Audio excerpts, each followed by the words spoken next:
క్రీస్తునందు ప్రియ దేవుని పిల్లలారా, ఒక సమయంలో దేవుని అమూల్యమైనటువంటి మాటలు విని మన బ్రతుకులలో ఆయన నోటి మాటలు ఉండులాగున మనకు దేవుడు అందరికీ కృప చూపెట్టును గాక. వచ్చిన అందరికీ ప్రభునామంలో ఉదయపడబోతున్నారు. గ్రంథంలో నుండి విలాప వాక్యంలో 5వ అధ్యాయం 19వ వచనము మరొకసారి చదువునైనా. యెహోవా నీవు నిత్యము ఆసీనుడవై ఉందువు, నీ సింహాసనము తరతరములు ఉండును.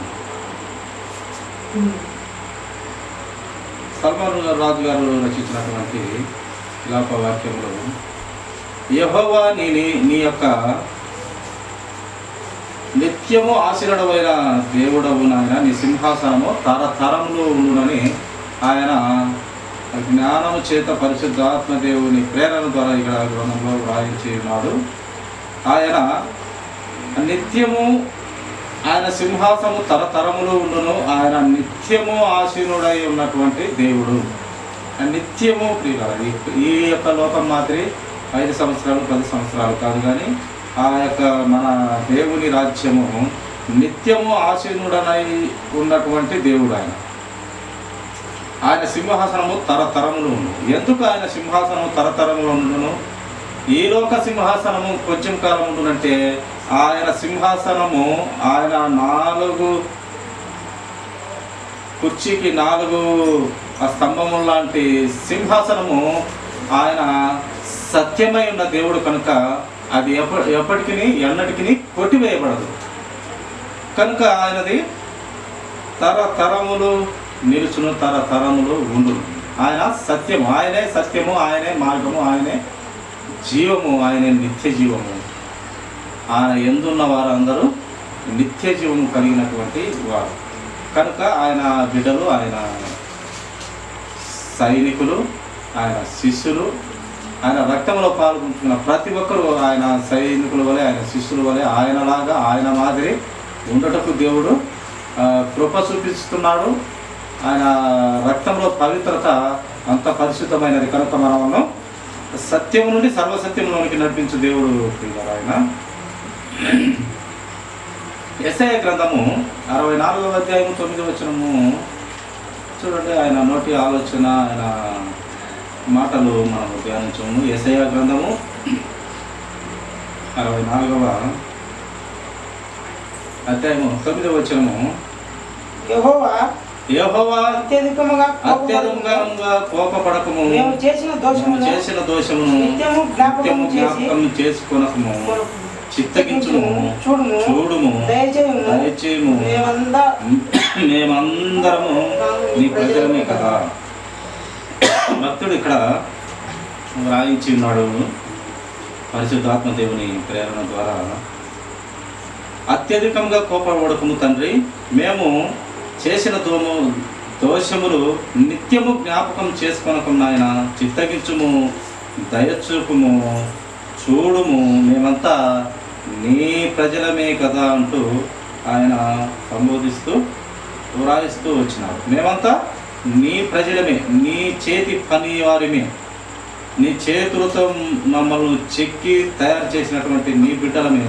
కోపగించుకుని తండ్రి, నిత్యము కోపపడుకున్న తండ్రి, నీవు నిత్యము కోపించినట్లయితే మేము ఎలాగ నిలుస్తామో, నరులమైనటువంటి బాల్యము నుండి చెడ్డ హృదయంతో ఉన్నటువంటి పురుగు వంటి మా జీవితాలలో నిత్యము నువ్వు కోపిస్తేనేమో బ్రతకలేము, నీ సన్నిధి నిలవలేము అని ఇక్కడ వ్రాయిస్తూ వచ్చినాడు. అందుకే యేసు క్రీస్తు ప్రభు వారు లేదా తండ్రి అయిన దేవుడు, పరిశుద్ధాత్మ దేవుడు ఆయన అంటాడు, నేను పరిశీలించి మిమ్మల్ని దృష్టించి చూసిన ఎడల మీరు ఎవరు నా ముందు నిలుస్తారు. నేను దృష్టించి చూసినట్లయితే మీరు ఎవరు మానవులు, నర పురుగులు ఎవరు నా ముందు నిలువలేరు అంటున్నారు దేవుడు. ఎందుకంటే మనము ఎవరము పరిశుద్ధులము కాము, ఎవరము నీతిమంతులము కాము, ఎవరము మంచివారిని కాదని దేవుని వాక్యం తెలియపరుస్తూ ఉన్నారు. కానీ ఆయన పరిశుద్ధ రక్తం ద్వారా మనల్ని మంచివారినిగా, పరిశుద్ధులుగా, యథార్థవంతులుగా, నీతిమంతులుగా తీర్చిదిద్దుతున్నాడు వాక్యం చేత. మనము పనికి వాళ్ళ వారిమే, కానీ ఆయన వాక్యం ద్వారా, ఆయన రక్తం ద్వారా మనము తీర్చిదిద్దుతున్నాడు. ఒక ప్రధాన శిల్పి ఒక పనికిమాలిన రాయిని తీసుకొని చక్కగా ఒక రూపాన్ని ఇచ్చి చెక్కుతున్న విధంగా మనము ఆయన నోటి మాటల ద్వారా, ఆయన ప్రవక్తల నోటి మాటల ద్వారా, లేక మహాభక్తుల నోటి మాటల ద్వారా, లేక యేసు క్రీస్తు వారు బ్రతికిన మాదిరికరమైన జీవితాన్ని ద్వారా ఆయన మనల్ని చెక్కుతూ ఉన్నాడు, మనల్ని క్రమంలో పెడుతూ ఉన్నాడు. వినేవారు వింటారు, వినకపోయేవారు అలాగనే ఉంటారు. అంటే దేవుడు కూడా వినేవారు విని, నీతిగా నడుచుకునేవారు నీతిగానే నడుచుకొని, అనీతులుగా ఉన్నవారు అనీతులుగానే ఉండి, నేను కూడా ఏం చేయలేను, వారి హృదయము మార్పు చెంది నా వద్దకు రాలేకుంటే నేను కూడా ఏం చేయలేను. నా వద్దకు మనసు మార్చుకొని వచ్చినట్లయితే నేను కూడా మీ వద్దకు వచ్చేదానికి వీలున్నది. కానీ మిమ్మల్ని సృజించి యేసు క్రీస్తు వారిలో మిమ్మల్ని పుట్టించి నేనే తయారు చేసి తల్లి గర్భం నుండి నీ యొక్క నరాల వ్యవస్థ కానీ, మెదడు కానీ, లేక యొక్క ఎముకల వ్యవస్థ కానీ నిన్ను నిర్మించి సృష్టించి తల్లి గర్భంలో నిన్ను చూసుకుని నిన్ను నా చేతులతో తయారు చేసి పెట్టి నిన్ను భూమి మీద పుట్టించినందుకు నువ్వు ఏం చేయాలి? నువ్వు సృష్టికర్త అయిన దేవుణ్ణి తెలుసుకోవాలి. సృష్టిని నడిపిస్తున్న ఆయన నోటి మాట ద్వారా కలిగిన ఈ సృష్టిని నడిపిస్తున్న దేవుని ఆలోచన గుర్తెరిగి బ్రతకాలి, గుర్తించుకోవాలి, తెలుసుకోవాలి. మొదటగా ఆయన నీతిని, ఆయన రాజ్యము నీవు వెతకాలి అని ఆయన మాటలుగా మనకు తెలియబడుతూ ఉన్నవి. కానీ మొదటిగా ఆయన నీతిని, ఆయన రాజ్యాన్ని వెతుకటలేదు. కానీ మొదటిగా ధనము వెతుకుతాము, మొదటిగా ఇంకా వెతుకుతాము, ఇల్లు వాకి వెతుకుతాము, ఇంకా వేరే అన్నీ వెతుకుతాము. కానీ మొదటిగా ఆయన వెతకమన్నట్టు వెతకము, ఆయన వద్దని చెప్పినట్టు మనము వెతుకుతూ ఉంటాము. అందుకే మనము బుద్ధిహీనలము బలహీనలము అని దేవుని మాటలుగా మనకు తెలియపడుతున్నాడు. ఆయన దేవుడు కూడా ఒక మాట చెప్తాడు, గొప్ప విలువైన మాట. నిర్గమకాండంలో ఉన్నది. ఏమని చెప్తాడంటే, మీరు నా ఆజ్ఞలను ఒకటి కూడా విడువక పాటించిన ఎడల, నడుచుకొనిన ఎడల, వాటి ప్రకారము మీ బ్రతుకు ఉండిన ఎడల మీలో పేదలు అసలు ఉండరు అని చెప్పినాడు దేవుడి వాక్యం. ఏమని చెప్పినాడు ఆయన? నా మాట విన్నట్లయితే, నా వాక్య ప్రకారం బ్రతికినట్లయితే మీలో పేదలే ఉండరు అని ఒక గొప్ప అమూల్యమైనటువంటి మాట బైబిల్ గ్రంథంలో దేవుడు పరిశుద్ధాత్మ ద్వారా ఆయన మనుషుల ద్వారా పరిశుద్ధాత్మ దేవుడు వ్రాయించినాడు. నేను చెప్పినట్టు మీరు బ్రతికినట్లయితే మీలో పేదలే ఉండరు అని కూడా గొప్ప విలువైన మాటలు దేవుడు గ్రంథంలో వ్రాయించున్నాడు. చూడు, ఆయన నిత్యము కోపించని దేవుడుగా మనకు కనపడతాడు. నిత్యము కోపిస్తే మనము బ్రతకలేము, మనము నిలవలేము. ఆయన దృష్టించి చూసి ఉన్నా కూడా మన బ్రతుకులను మనం పరిశీలించి దృష్టించి చూసినా కూడా మనము ఒక్కడ కూడా నీతిమంతులు లేకుండా పోయినట్టు అందరూ వెళ్ళిపోతాం. ఎవరము ఆయన ముందు నిలిచే పరిస్థితిలో ఎవరము ఉంటాం. చూడండి, ఇర్మియా గ్రంథము 3వ అధ్యాయం 5వ వచనము మాట చూడండి. 3వ అధ్యాయము 5వ వచనము, ఆయన నిత్యము కోపించిన, నిరంతరము కోపము చూపున అని నీవు అనుకునినను నీవు చేయదలసిన దుష్కార్యములు చేయుచూనే ఉన్నావు. మనం అనుకుంటాము అంట నిత్యము కోపించున, నిరంతరము కోపించున అనేమో బుద్ధి మాటలేమో నీవు నేను అందరూ చెప్తాము. కానీ చేసేవారు దుష్కార్యములు చేయుచూనే ఉన్నారు. అందుకే దేవుడు అంటాడు, సత్యంలో లేక తప్పులు చేయించు బ్రతుకునేవారు అలానే ఉన్నాయి, సత్యంగా బ్రతుకుతూ ఉన్నవారు అలానే ఉన్నాయి. ఒకానొక సమయంలో నేను వస్తాను, వారికి బుద్ధి చెప్తాను. అప్పుడు మామూలుగా ఉండదు. అప్పుడు ఇంతకుముందు యేసుక్రీస్తు ప్రభు వారు పుట్టి మనకు మంచి మాదిరికరమైన జీవితాన్ని పెట్టి మన కోసం ప్రాణం పెట్టి తిరిగి వెళ్ళిన దేవుడి అప్పుడు మాదిరి ఉన్నాడంట దేవుడు. ఈసారి ఆయన కఠినంగా ఉంటాడు. ఎందుకు వచ్చే ముందు ఆయన తీర్పు దినాన రెండవ రాకడగా వచ్చినప్పుడు అంత కఠినంగా ఉంటాడంటే, ఇప్పుడు మనకు సమయం ఇస్తున్నాడు. ఇప్పుడు మనకు జీవితాన్ని ఇస్తున్నాడు, ఆరోగ్యం ఇస్తున్నాడు, భార్య బిడ్డలను, పిల్లలను, ఇల్లు, వాకిలు, ఆస్తులు, అంతస్తులు ఇస్తున్నాడు, అన్ని ఇస్తున్నాడు, జీవితాన్ని ఇస్తున్నాడు. ఆ జీవితంలో దేవుణ్ణి తెలుసుకోమని దేవుని మాటలు గ్రంథంలో వ్రాయిస్తూ వచ్చినాడు.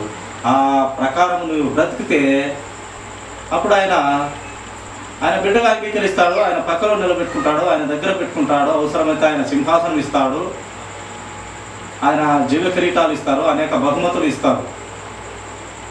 నీవు ఆయన మాట వినకుండా లెక్క చేయకుండా బ్రతికినట్లయితే అంతకుముందు ఉన్నటువంటి క్రీస్తును కాదు, నేను చాలా కఠినంగా వ్యవహరిస్తానని దేవుడి వాక్యం మనకు తెలియపడుతుంది. ఎప్పుడు కఠినంగా వ్యవహరిస్తాడు ఆయన రెండవ రాకడగా వచ్చినప్పుడు ఆయన తీర్పు దినంలో చాలా స్పష్టమైన తీర్పు, కరెక్ట్ అయిన తీర్పు ఇచ్చి అప్పుడు జాలి దయ చూపడు. ఆయన ఏం చూపినా మన దేహంలో ఊపిరి ఉన్నంత వరకు ఇప్పుడే చూపిస్తాడు. ఆయన ఇప్పుడే బ్రతుకు మార్చుకోమని చెప్తాడు. ఇప్పుడే నీ యొక్క బుద్ధిగా బ్రతకమని, క్రమమైన జీవితంలో ఉండమని, దేవునికి ఈ లోకంలో భయభక్తులు కలిగిన జీవితము కలిగి ఉండమని దేవుడు నీకు జీవితాన్ని ఇస్తాడు. ఇంకా ఏమి ఇస్తాడు? ఆయుష్ ఇస్తాడు, ఆస్తి అంతస్తులు, పిల్లలు అన్నీ ఇస్తున్నాడు. ఇప్పుడే నీవు తెలుసుకోకపోతే ఇంకెప్పుడు తెలుసుకుంటావు? జీవితం ఉన్నప్పుడే తెలుసుకోకపోతే జీవితం అంతా అయిపోయి గోతికి పోయినాక లేదా మట్టికి మన్ను అయిపోయినాక ఇంకేం తెలుసుకుంటావు? ఇల్లు ఉండగానే, దీపం ఉండగానే ఇల్లు చక్క పెట్టుకోవాలి, ప్రాణం ఉండగానే ప్రభుని నమ్ముకోవాలనే ఒక గొప్ప మాట ప్రకారము ప్రాణం ఉండగానే మనము ఆయన మాట వినేవారిగా ఉండాలని బైబిల్ ఆయన నోటి మాట సెలవిస్తూ ఉన్నది. ప్రాణం ఉండగానే మనము ఆయనలో ఉండాలి, ఆయనను తెలుసుకోవాలి. విడిచిపెడితే మన జీవితాలకు నిజంగా రక్షణ పోతుంది, మన జీవితము నరకాల పాలవుతుంది. అందుకే దీపం ఉండగానే ఇల్లు చక్క పెట్టుకోమని దేవుని నాకు ఒకసారి నేను ఎవరైనా చనిపోయిన తర్వాత మళ్ళీ ఇంకా ఎప్పుడు దేవుని మాటలు వినలేము, ఇంకెప్పుడు ఆయన మాట ప్రకారం మనం నడుచుకోలేము. ఏమున్నా మన దేహంలో ఊపిరి ఉన్నంత వరకే, మనకు ప్రాణం ఉన్నంత వరకే మనము దేవుని మాటలు వినగలం. మరి తర్వాత మనకు ఛాన్స్ లేదు. ఆ తర్వాత ఎంత బ్రతిమలాడిన, ఎంత మనము ఏం చేసిన ప్రయోజనం లేదని దైవ గ్రంథము, బైబిలు, యేసుక్రీస్తు ప్రభు వారి నోటి మాటలు మనకు తెలియపరుస్తూ ఉన్నాయి. చూడండి, యెషయా గ్రంథము 65వ అధ్యాయం 3వ వచనం ఒక మాట చదువునా. యెషయా గ్రంథము 65వ అధ్యాయము 3వ వచనం ఒక మాట. వారు తోటలలో బల్యార్పణమును అర్పించుచు ఇటుకల మీద ధూపము వేయుదురు. నా భయము లేక నాకు నిత్యము కోపము కలుగజేయుచున్నారు. దేవుని భయం లేక నడుచుకుంటే దేవుడు కోపించడు దేవుడుగా కనపడుతున్నాడు. ఆయన భయం కలిగి బ్రతికితే మన జీవితాలు బాగుంటాయి, ఇక్కడ బాగుంటాయి. బ్రతికి ఉన్న ఈ దేహంలో ఈ లోకంలో బాగుంటాము, చనిపోయిన తర్వాత మరో గొప్ప లోకము, మరో పెద్ద లోకము, మరో చాలా జీవితము, చాలా సంవత్సరాలు, యుగ యుగాల జీవితము, చనిపోయిన తర్వాత ఉన్న జీవితం కూడా నీది నాది అందరిది బాగుంటుంది. ఎప్పుడు దేవుని భయములో బ్రతికిన నాడు, దేవుని కోసము బ్రతికిన నాడు మన జీవితాలు బాగుంటాయని వాక్యము తెలియపరుస్తా ఉన్నారు. నా భయము లేక నాకు నిత్యము కోపము కలగజేస్తున్నారు. నా భయం లేక బ్రతుకుతున్నారు నా బిడ్డలు, నాకు కోపము తెప్పిస్తున్నారు అంటున్నాడు దేవుని పరిశుద్ధాత్మ దేవుని ద్వారా వ్రాయించినటువంటి మాటలు. ఆయన భయం కలిగి బ్రతకమని దేవుని వాక్యం మనకు తెలియపరుస్తూ ఉన్నది.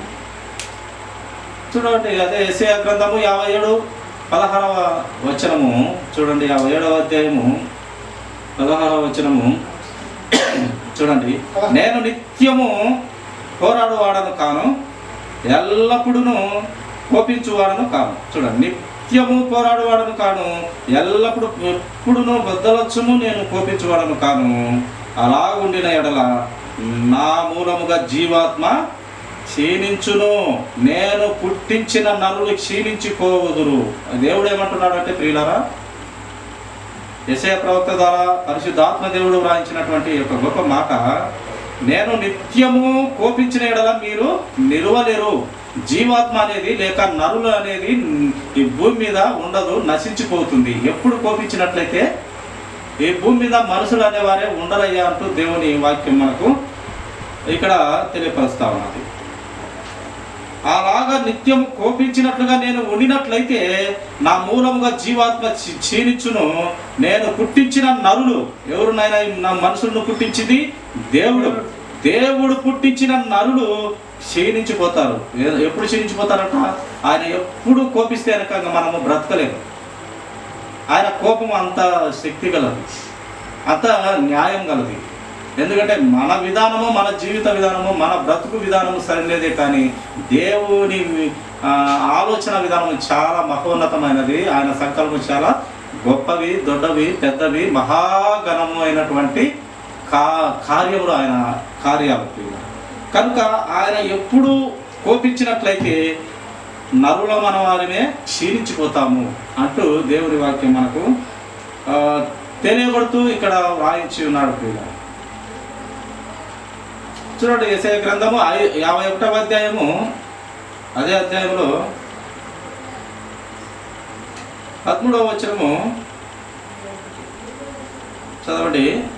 బాధ పెట్టువాడు నాశనము చేయుటకు సిద్ధపడినప్పుడు వారి క్రోధమును బట్టి నిత్యము భయపడుచు ఆకాశమును వ్యాపింపజేసి భూమి పునాదులు వేసిన యెహోవాను, నీ సృష్టికర్త అయిన యెహోవాను మరచుదువా?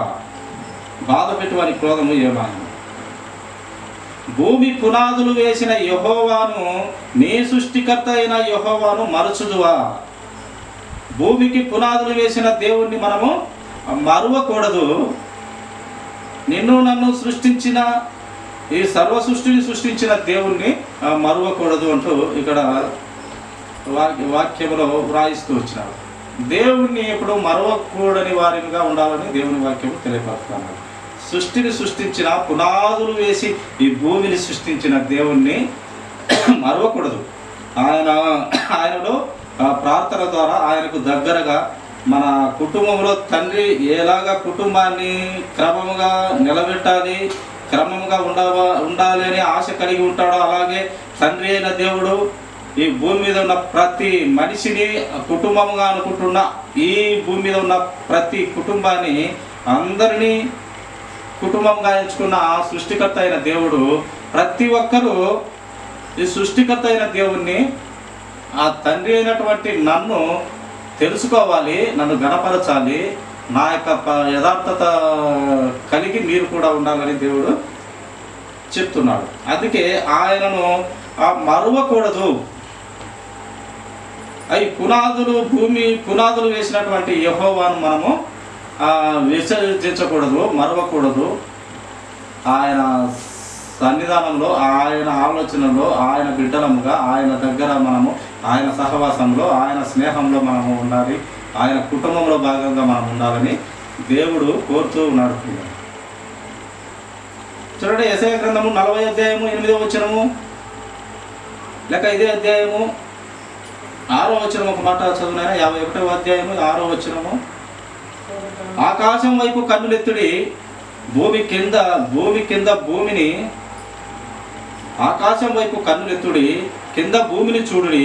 అంతరిక్షము పగవలే అంతర్నామగును, భూమి వస్త్రం వలె పాతగిల్లిపోవును, భూమి నివాసులను అటువలే చనిపోవుదురు. నా రక్షణ నిత్యముండును, నా నీతి కొట్టివేయబడదు. ఆయన నీతి కొట్టివేయబడదు, ఆయన రక్షణ నిత్యముండును. ఈ యొక్క భూమి, ఈ యొక్క ఆకాశము, ఈ యొక్క అంతరిక్షము, ఇవన్నీ కూడా ఒకానొక దినము వస్త్రము వలె పాతగిలిపోవును, లయమైపోవును, అంతా కాల్చబడును.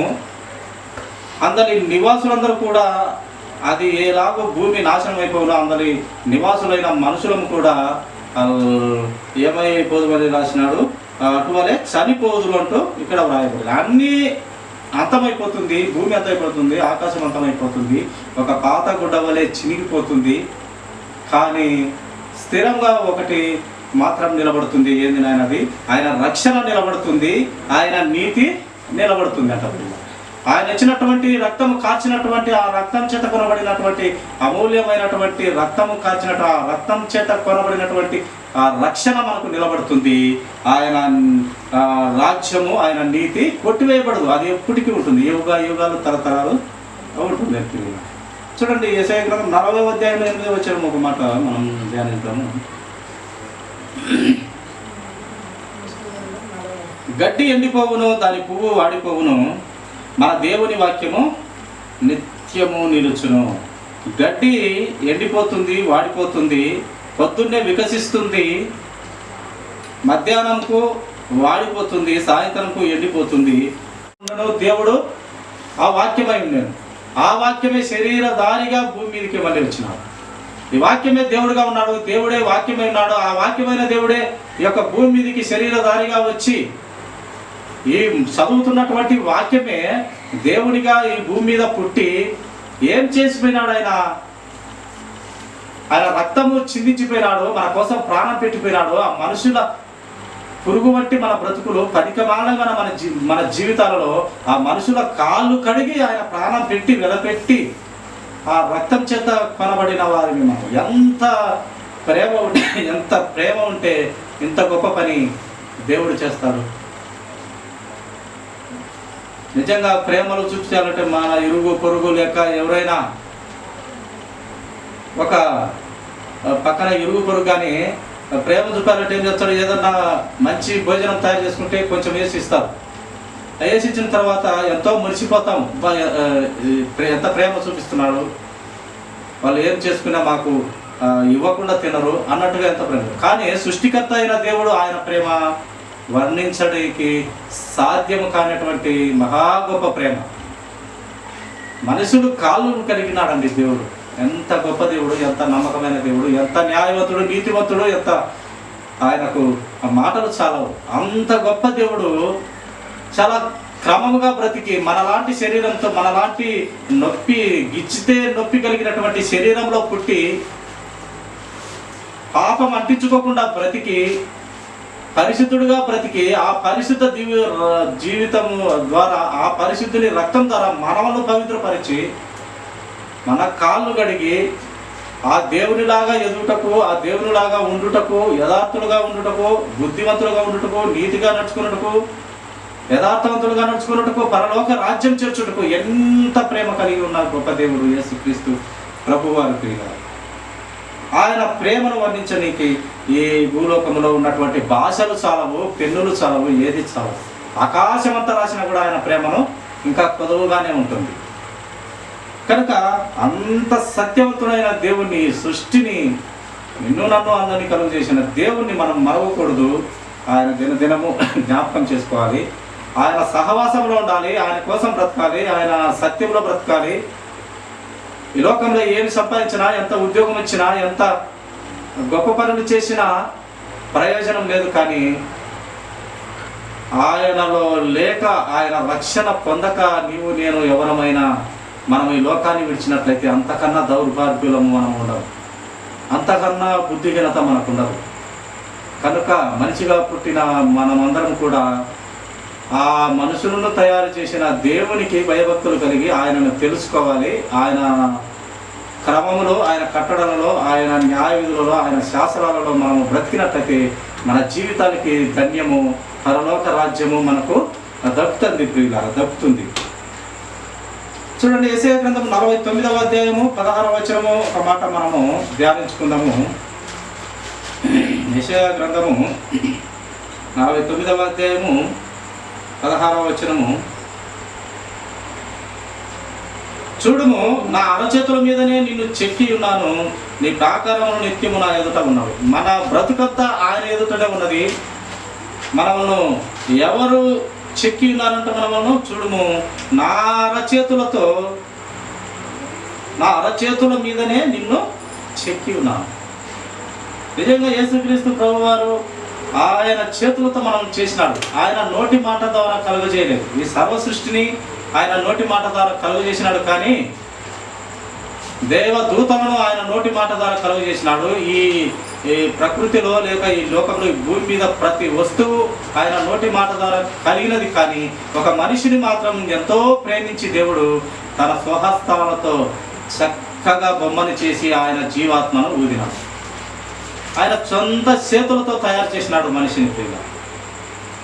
కాబట్టి అంత మంచి దేవుణ్ణి, అంత నమ్మకమైన దేవుణ్ణి, ఆ నీతివంతుని, ఆ న్యాయవంతుని, ఆ పరిశుద్ధిని ఆలోచనలు కలిగి ఉండటం మనకు ఆ ఉత్తమము, ధర్మము, ఆ యథార్థము కనుక అట్టిదైన దేవుని కలిగి ఉన్న మనమందరం కూడా మనము అదృష్టవంతులంగా మనము భావించవచ్చును ప్రియుల. కాబట్టి నా బ్రతుకులలో సృష్టికర్త అయిన దేవుడు చాలా గొప్పవాడు, నమ్మకమైన వాడు, నీతిమంతుడు, యథార్థవంతుడు, మన కోసం ప్రాణం పెట్టినవాడు, మన పాదాలు కడిగి పరలోకం చేర్చున్న గొప్ప దేవుడు.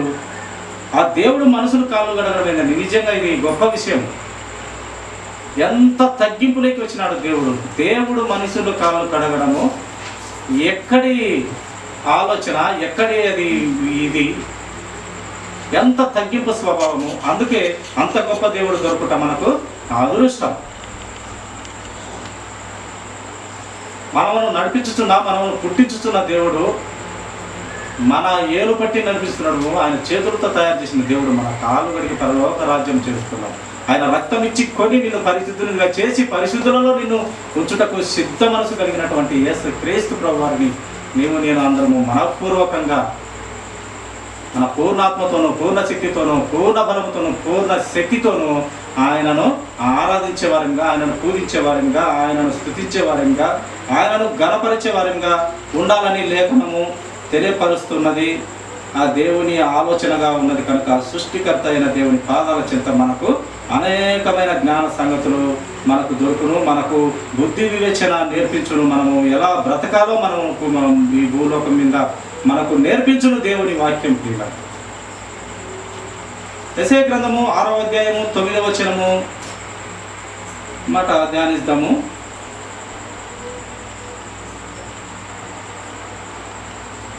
ఆయన పోయి జనులతో ఇట్లను మీరు నిత్యము వినుదురు గాని గ్రహింపకుందురు, నిత్యము చూచుదురు గాని తెలుసుకొనకుందురు. చూడండి, ఆయన చెప్తూ ఉన్నాడు దేవుడు, జనులతో ఇలా చెప్పుము, నిత్యము వింటారంట కానీ గ్రహింపరంట.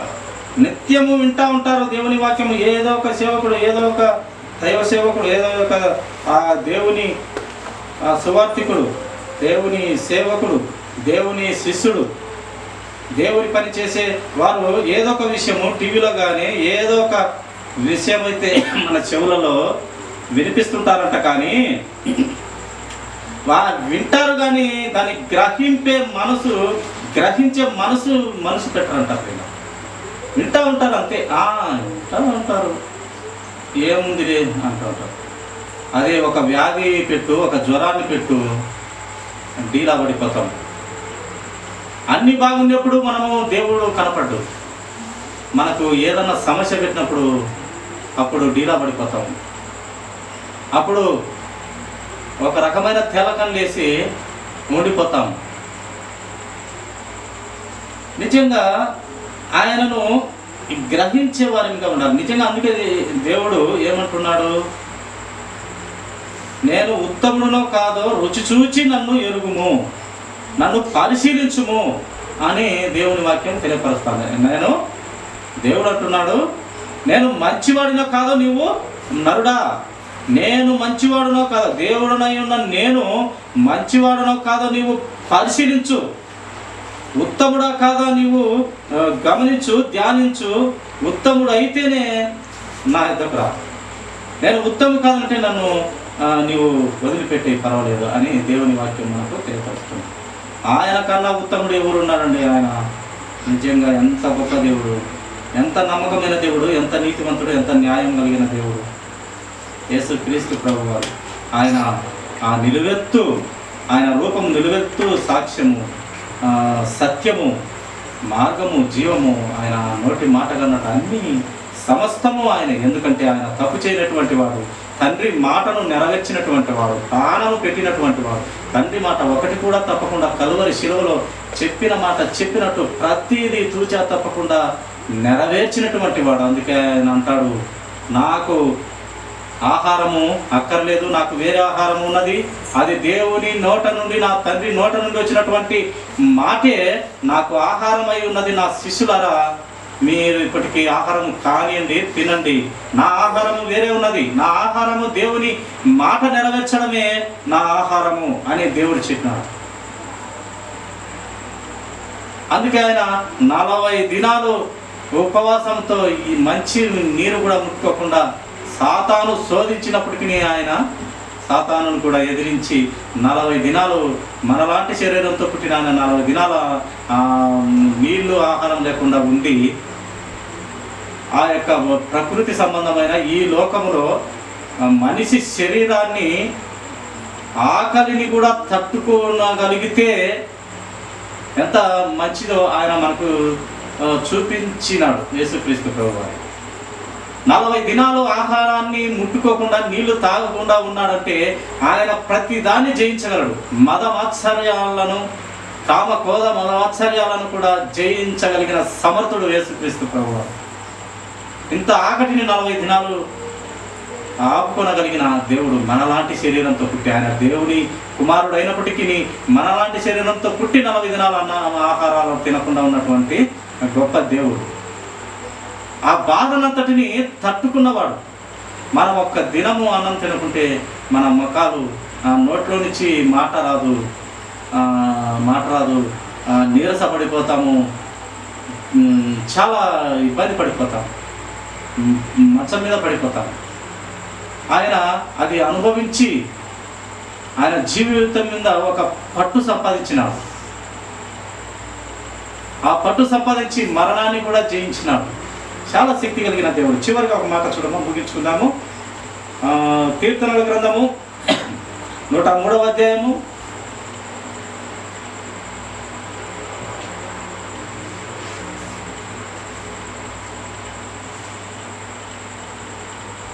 9వ వచనం ఒక మాట చూడండి, చివరి మాటగా మనం ఉంచాం. ఆయన ఎల్లప్పుడూ రాజ్యమాడువాడు కాడు, ఆయన నిత్యము కోపించేవాడు అసలే కాదు. ఆయన ఎల్లప్పుడూ కొట్లాడేవాడు కాదంట దేవుడు. ఎల్లప్పుడూ కొట్లాడేవాడు కాదు, ఆయన నిత్యము కోపించేవాడు కాదు. అందుకని అంటాడు, నేను నిత్యము నిన్ను దృష్టించి చూచిన ఎడల ఎవడు నా ముందు నిలుస్తాడు. ఎవడయ్యా నరులలో మీరు నేను మిమ్మల్ని కరెక్ట్గా దృష్టించి చూసినట్లయితే ఎవడు నా ముందు నిలవగలడు? నేను ఎప్పుడు కోపించిన ఎడల ఏ మనుషుడు నా ముందు నిలవగలడు? జీవాత్మనే క్షీణించిపోతుంది, నరుడి బ్రతికే ఆగిపోతుంది, భూమి మీద ఉండకుండా పోతుంది అని దేవుని మాటలు తెలియపరుస్తున్నారు. అంటే ఆయన ఎప్పుడు ప్రేమను కోరే దేవుడే. ఎప్పుడు ఒకానొక ఈ సమయంలో ఆయన కోపిస్తాడు, మళ్ళీ తిరిగి ప్రేమిస్తాడు, బుద్ధి చెప్తాడు, గద్దిస్తాడు. నిన్ను వాక్యం ద్వారా కట్టాలని, నీ బ్రతుకు బాగుండాలని, నిన్ను సత్యములో నుండి సర్వసత్యములోనికి, సర్వసత్యము నుండి పరలోక రాజ్యముకు చేర్చేదానికి ఆయన కొన్ని మాటలు బాధ పెట్టి నిన్ను బుద్ధిలోకి తెచ్చుటకు, ఆయన మార్గంలోకి తెచ్చుటకు వాక్యం ద్వారా గద్దిస్తాడు. కానీ ఆయన ఒక గొప్ప స్నేహితుడు, ఒక గొప్ప తండ్రి, ఒక గొప్ప మన ఏమంటారు అన్నమాట, మన బంధుత్వంలో ఉన్నటువంటి బాంధవుడు ఆయన. అంత నమ్మకమైన దేవుడు, అంత నీతిమంతుడు. మనం కలిగి ఉన్నందుకు మనము అదృష్టవంతులము. మరుని జన్మ దొరకడం మనకు ఇంకా అదృష్టం కదా. ఎందుకంటే మనకు ఈ జన్మ రావడము చాలా అదృష్టం. ఎందుకు అంత అదృష్టం అంటే మనము ఆయన పోలికలో పుట్టిన వారినంట, ఆయన స్వరూపమందు ఆయన చూసుకుంటూ ఆయన చేతులతో తయారు చేసిన వాడినంట, ఆయన నోటి ఊపిరి ద్వారా మనము ఆయన జీవాత్మను పొందుకొని బ్రతికిన వారు. అందుకే ఆయన ఎంతో ప్రేమించి మన పాదాలు కూడా కడగనికి వెనుకాడని గొప్ప దేవుడు, ప్రాణం ఇచ్చుటకు వెనుకాడని గొప్ప దేవుడుగా నిలబడి ఎంతోమంది ఆయన బిడ్డలుగా చేసుకుంటున్నాడు. ఆయన రక్షణలోకి నడిపిస్తున్నాడు, పరలోక రాజ్యానికి వారసులుగా చేస్తూ ఉన్నాడు. ఈ కొద్ది మాటలు దేవుడు దీవించిన కదా. తల నుంచి చిన్న ప్రార్థన.